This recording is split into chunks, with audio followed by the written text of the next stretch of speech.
Our third speaker, Camille Jobin-Davis, comes to us from the New York State Committee on Open Government. Perhaps she can explain to us whether open government and FOIA are on separate paths in state governments as they are in the federal. She's the assistant director there. Thank you. Thank you. And thank you for having me here. Thank you for being here, for participating in this important discussion. I'm grateful to the National Archives and the DeWitt Center at Duke University for inspiring this conversation. I'm very happy to be here. I think that Jim has done a great job of outlining kind of state law issues, and Mark has done an excellent job of outlining the struggles that every reporter and member of the public faces when they're dealing with a state records law. I can't speak to the federal government, the federal act, or the volume of records and the masses of data that are available or exist at the federal level. But I can talk about New York State. And of course, I can talk forever about New York State, so I will limit my comments. But I would enjoy continuing the discussion with any and all of you at a later date. My office provides advice, counsel, training, education, and written advisory opinions about access to records and access to meetings in New York State, at the state level and at the local level, at every level of local government. We provide advice to anyone and everyone who asks for it. Although FOIL in New York provides an applicant with the ability to bring legal action when things don't work out, the New York State office, the Committee on Open Government, was established when the law was adopted in the late 1970s, and the services that we provide are free. Over the past 37 years, through the tireless efforts of our executive director, the office has built a reputation of being loyal to the principles of the law, for providing a neutral explanation and advice, working as advocates for access, and interpreting the statutes in a manner that many courts have found to be reasonable. Based on my experience here in this office or there in that office, I believe it's imperative to have an advisory body that has the ability to give advice to the public, to the media, and to the government regarding access to records. I think it's necessary to have this body from whom anyone can seek legal advice in an efficient and cost-effective manner. In fact, most of the requests that I get in my office are from local government officials and employees who are frankly trying to figure out what their responsibilities are.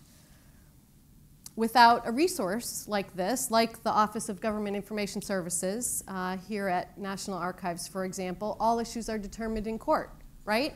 And in times of great change, there's very little momentum.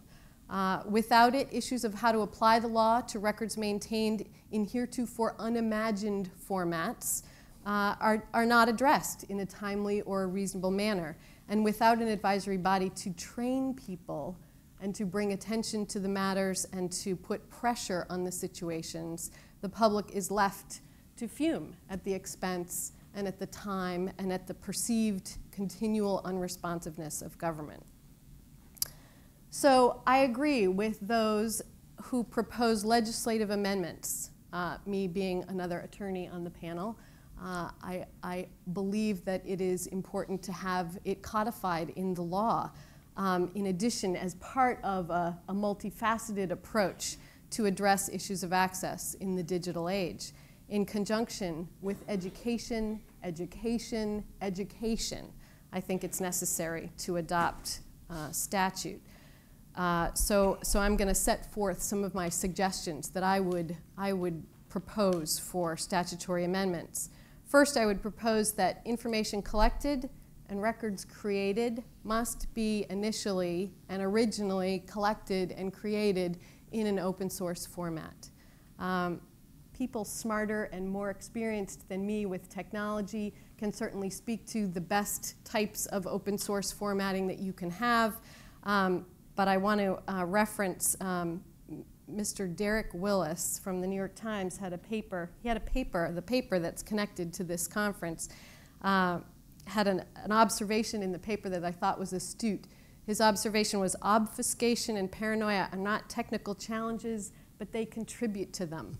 And I think that it's right on point. Whether a roadblock is created through an agency's use of a particular piece of software is intentional or unintentional is irrelevant. There should be a requirement for records maintained and records access purposes that not just that they be capable of being born again digitally, but that they are initially created in open source format.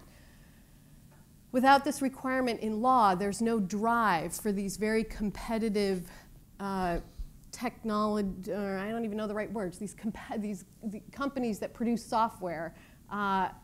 There's no incentive for them to build their software on open source formatting. So it's time for government to drive that demand. Is this impossible? Is it impossible? Well, maybe not. Here are two examples from New York state law that were adopted in 2008 that may turn us more towards the right direction. The first was a provision that prohibits agencies, and agencies in New York are all levels of government, from entering into or renewing contracts for the creation or maintenance of records if the contract impairs the right of the public to inspect or copy the agency's records. Great provision of law. 2008, another amendment. When records maintained electronically include both types of information, records that are required to be made public and data that the agency may have an ability to deny access to, the agency in designing its system must keep in mind access to public records in order to provide maximum public access. It's not quite the requirement or the prohibition that the first example was, but it now exists in statute.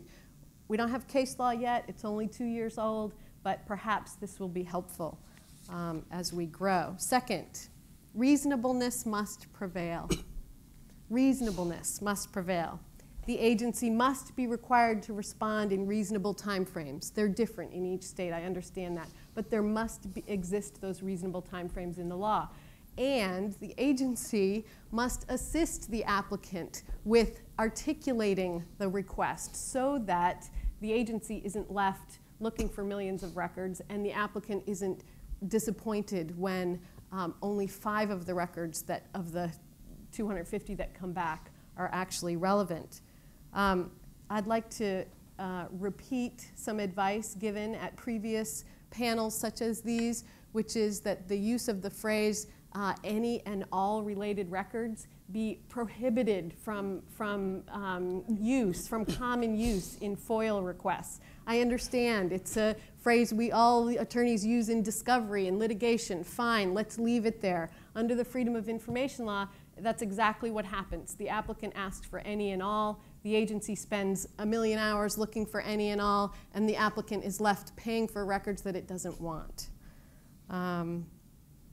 In New York, there is an obligation on the contact person at each agency to assist the applicant in formulating the request. It's in regulation. I think it should be in statute. I think it should be something that I can train people on and we can share with other states and perhaps at the federal level that there's a responsibility not just to, maybe not just to have one person who's capable of explaining what data there is and how it's organized, but at least a person who knows who to direct the applicant to or who the information could be received from. My third suggestion, and you've heard this suggestion all before also, and that's proactive disclosure. It's a refrain that needs to be repeated again and again. It cannot be underestimated. And to some extent, it's already in play. We used to talk about how many FOIL requests did you get? How many FOIL requests did you respond to? In what time frame? I think that's a false analysis, a false way of looking at the work that we do in access to government records, because I think already there is much proactive disclosure, and I see it a lot at the local level. We used to get the phone calls, you know, I need copies of the minutes from the last 6 meetings or the last 6 years of meetings, and I need it now, I'm under deadline. And then the opposite phone call from the clerk, I got to get ready for this meeting tonight, and I got some reporter in here at the last minute saying I need everything right now. You know, nothing under FOIL requires me to do this. How can I manage this? These days, it's more likely that the minutes are online. Even the smallest of municipalities, we're finding, have the ability to post these things online. And I think that as we get more and more comfortable with, as offices with few resources and small numbers of people get more and more comfortable with posting things online, and that becomes routine, then we can learn to graduate to the next level, and maybe we won't get to that water hose of information that way, but at least we're getting closer. Another example, we have the former New York State Attorney General, who's now our governor. When he was the Attorney General, he hired the executive director of New York State Public Interest Research Group, NIPIRG, to create an online database of New York State legislators that cross-references campaign contributions, lobbyists, and bills. Great tool, great tool. The data is all public, yet it had never been indexed or cross-referenced that way. The added value that the oversight agency lent is incredibly important. And I think that example speaks to the conversation about raw data versus data that's versus the government spin on the data, the analysis that's already been done. For those of us who have the ability to analyze data, I think raw data is incredibly valuable. And for those of us who don't have that ability, this kind of overlay is incredibly important. The Empire Center in New York, a branch of the Manhattan Institute, was able at one point to, or in the very near past, was able to collect salary information of all New York State public employees in New York and put it online and make it available through various characteristics, make it searchable through various characteristics. My office was initially flooded with phone calls, state employees. That's an invasion of my privacy. I'm subject to identity theft. They're increasing my risk. You're endangering my life and safety by having my salary available online. While personally I don't agree with any of these statements, the reality is that that information is public. Those comments, those complaints have died down, and I think that the Empire Center has done a great service to all of us by making those records available on an ongoing basis. I think state agencies can do that themselves now that they have this model. In this vein, my office, the Committee on Open Government, has repeatedly recommended to the governor and the New York State Legislature that when they have the ability to do so without undue burden or cost, agencies post on their websites records that are clearly public and have significant value. I don't want to see all records online. I don't think that can happen, and I don't think it's valuable. But the practice, again, of putting information online is a step towards getting good information and getting us more information. I have another example of a good idea for records at a local level, and that is we get a lot of questions from reporters and from members of the public who attend meetings. Why can't I have a copy of that record that they're discussing up there on the dais? Why can't I have a copy of that right now? And the corresponding question from the clerk, do I have to interrupt this meeting to go and make copies of this record for everybody who's present in this room? While my answer is sometimes, and I think it's in the minority of circumstances, couched with, you know, what provisions of law apply, what portions of the record are required to be made public. For the most part, you know, we're stuck with this law that says you can require that the request be made in writing. You can, you know, respond in writing within the next 5 business days. You know, this is a bad answer for all of us. The reality is, and the proposal that we've made is that records should be available contemporaneously with the meeting, if they are public, if they are, to the extent that they're required to be made public, make them available, post them online, or make an appropriate number of copies available at the beginning of the meeting. Sounds logical, right? Well, two governors, the past two governors have vetoed this legislation, calling it an unfunded mandate on local governments. We're hopeful that with improved language in this year's version, it will finally make it into law. Finally, we've got case law in New York. I'm hopeful to report we've got case law in New York that says if the agency has the ability to put the data in a software package that the applicant desires, then the agency must do so. Okay? So if the agency is not able to put it in the Excel or the whatever type of format that you want, they're not required to go out and purchase software to do that for you. But if they're capable of doing it with reasonable effort, then they must do so. And I believe that's a great addition to our law. I'll stop there. I hope that provides some food for thought for legislative amendments. And I, again, thank you for the opportunity to be here. Thank you, Camille. Excellent. Jennifer LaFleur is our next speaker. She comes to us from ProPublica, and she's the Director of Computer-Assisted Reporting. Jennifer. Yeah, which is a weird title. It just means I can do math. ProPublica is a nonprofit newsroom. There's lots of nonprofit newsrooms sprouting up around the country. We're based in New York City. We do journalism in the public interest. What that means is we try to do stories that can affect change and make something that's wrong right. So what I care about are the records, federal, state, local level that help us do that.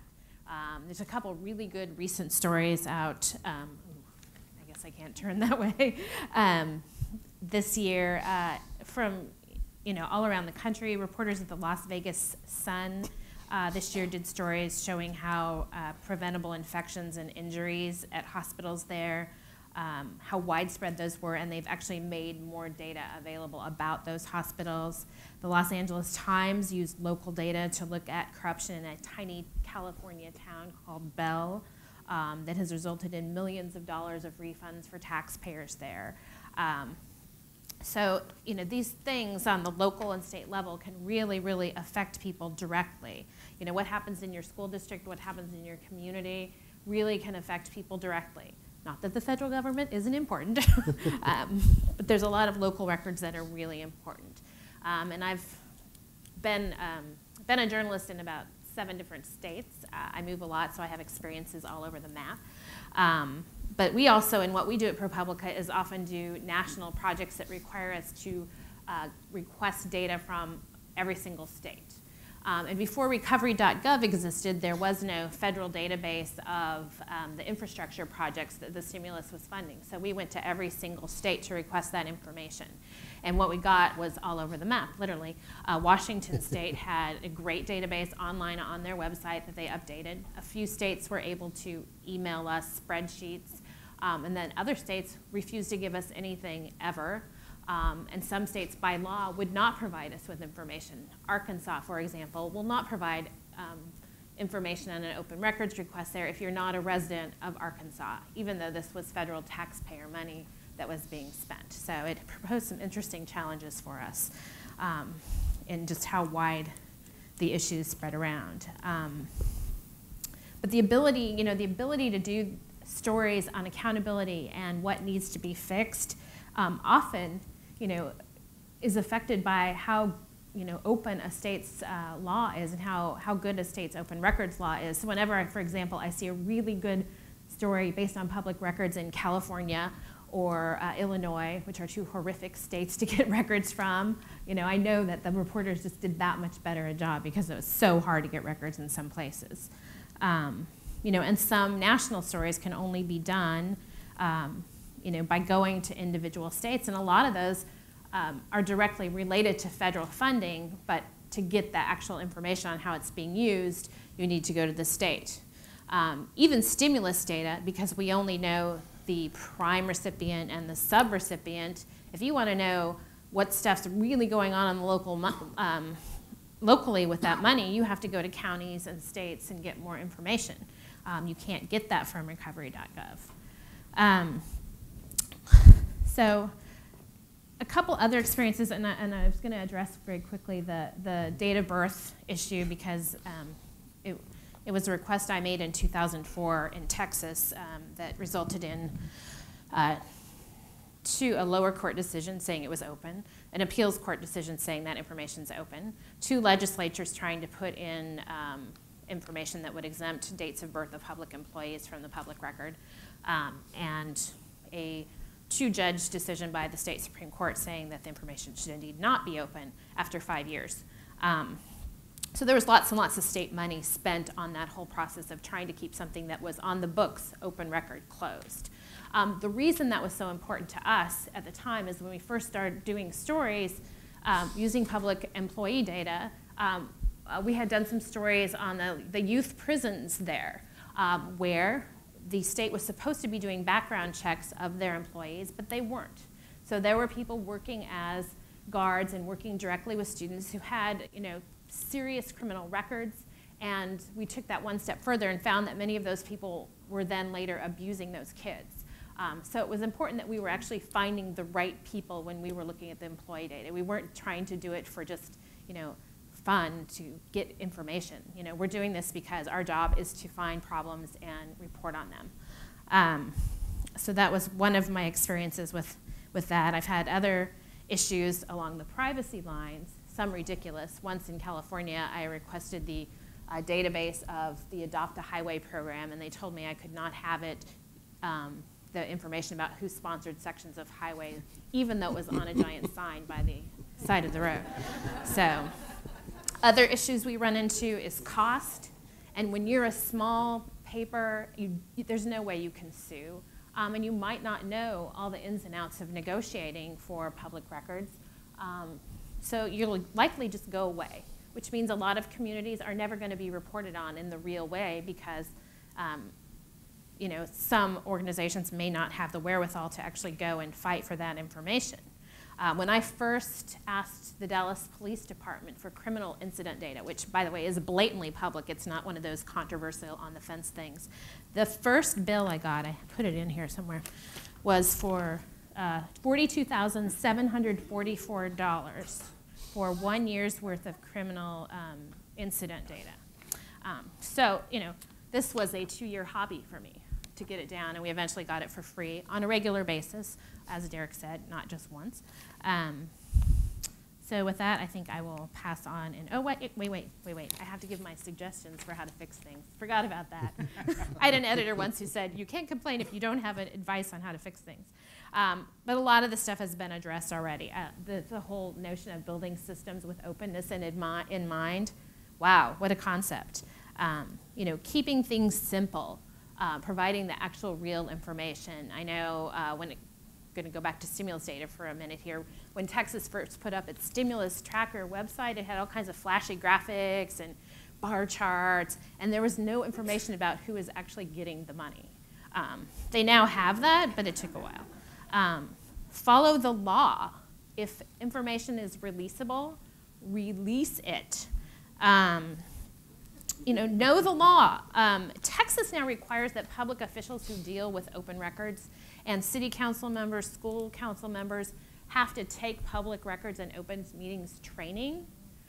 They're required by law to do that, and they have to provide you with their certificate. Yes, I went to open records training. So you can always ask for that. That's kind of fun.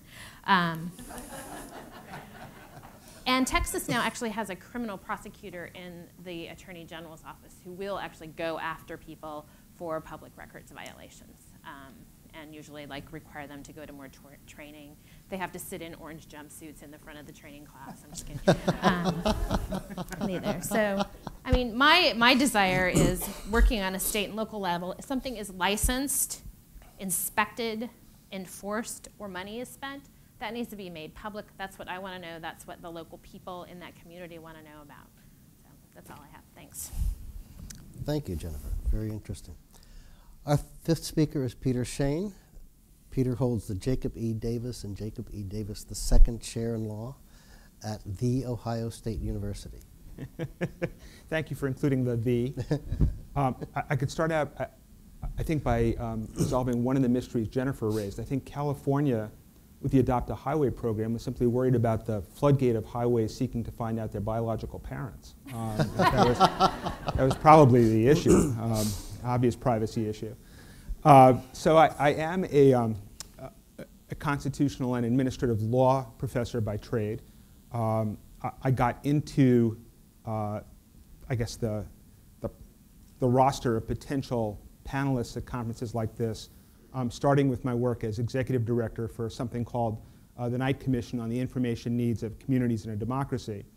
And I hasten to add, I'm speaking for no one at the Knight Foundation or anybody else other than myself, but because of that, and it's involved me in other conversations about media, and I often feel on panels like this that I am the answer to the Sesame Street question, which of these things is not like the others?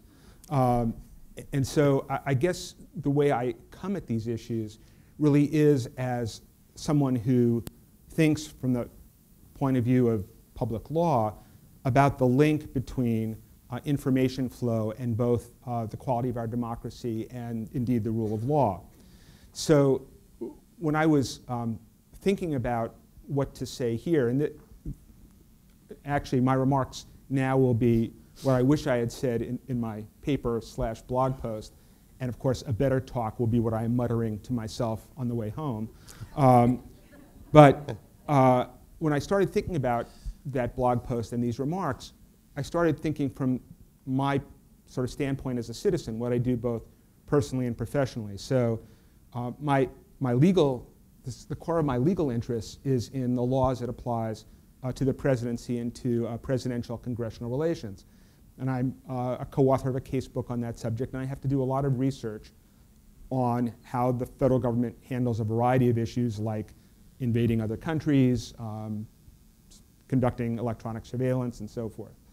Now, I subscribe entirely to everything that's been heard already about how things might be better in terms of transparency at the federal level. But the fact, at least for me, is that sitting at my computer for anywhere between 5 and 60 minutes on almost any topic with regard to the federal government, even fairly sensitive topics, I will have in pretty short order an armful of documents, including primary documents from the government. Often, they may be redacted, but I have an awful lot of information with which to begin to understand even highly sensitive subjects. If you want to know, if you want to see the written document that embodies at least the official legal advice that the Justice Department gave President Obama with regard to the legality of bombing Libya, that's online. It's online now. So that's part of my life.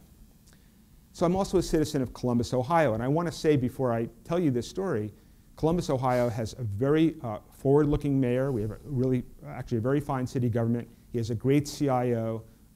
They don't run everything in the city, unfortunately, from my point of view. And where I live is actually right next to an elementary school. At least I thought of it as an elementary school until one day I knew the school year had started and there were no kids showing up to go to school in it. So I went online to try to figure out what had happened. Well, that was useless. And then a neighbor, I actually ran into somebody who cuts the grass for the city who explained that the program in that building had been consolidated with a program in a building a few blocks away, but he thought it was just while the building was being renovated, whatever. So I didn't pay any more attention to it. And then a few weeks ago, I got a notice of a impending public hearing because somebody wanted to increase the parking available in the parking lot to this building. Well, that was sort of provocative, so I thought I would go online and find out what that was all about. Nothing, nada. Nothing from the city, nothing from the Board of Education, nothing from the Columbus Dispatch. There was no way of tracking from the notice I received to what the meeting agenda would be, and nothing. And again, I ran into somebody who knew something about somebody. Eventually, I found out. But this gulf in the experience of being a citizen, information empowered at the federal level, and in a complete information vacuum with regard to the block on which I live, I think actually captures the experience of a great many Americans in a great many communities. And part of what I've tried to understand is what are the challenges that create that gulf. Now, part of it is the sheer jurisdictional complexity of local government. We've talked about 50 states and 51 if you count the district, but these subdivide into over 3,200 counties. They encompass over 19,000 incorporated places, according to the census, and over 30,000 minor civil divisions having legal status, such as towns and villages. And each of them may be navigating this terrain on its own, with or without much resource or other assistance or guidance or training from any of these other units. And it's, the result is a mess. And of course, inertia is often the controlling force in human affairs.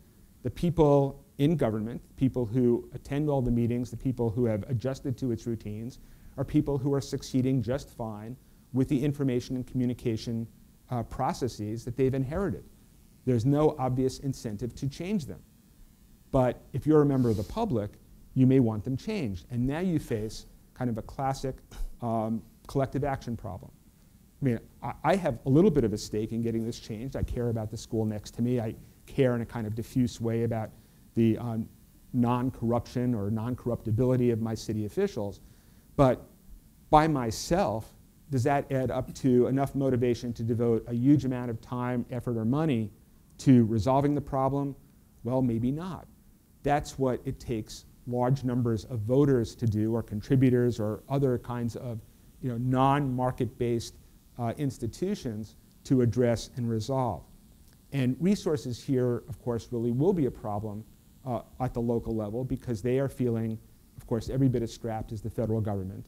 And although, and I agree more, I couldn't agree more with the ideological proposition, as I guess Sarah said in the first panel, that openness is the part of the mission of every agency, but it's not the part of the mission that anybody gives them recognition for. So when the Department of Transportation at the state level, at the federal level, shows up in front of the state legislature or Congress and they say, well, what did you do this year? If they say, well, actually no roads got built, but boy, we are getting those FOIA requests handled on time. I mean, the laughter will be, deafening. And everybody knows it. And in that sense, you can say, yes, it's the part of the mission of every agency, but that's the same thing as saying it's the part of the mission of no agency. And when resources are highly contested, then it's the road builders, the dam builders, the food inspectors, the defenders of cyber networks who are going to take priority often in these budget fights. Now, I have my own sort of top 10 list of things to do about it, many of which actually, none of which are original, and many of which echo things other people have said. But I do want to preface this by saying, often you hear the phrase state and local, state and local. I really would like to insist that these are not conflatable things. Because, and if you look at reports on, there are various reports that have been done on the state of the states versus localities. First of all, there at least is somebody systematically trying to evaluate the states. There's a recent report of the nationwide version of the Public Interest Research Group called US PIRG, that looked at all 50 states for a variety of kinds of online data disclosures. And they had their headline was a pretty rosy one. They talked about the remarkable progress that has been provided, has occurred over the last year.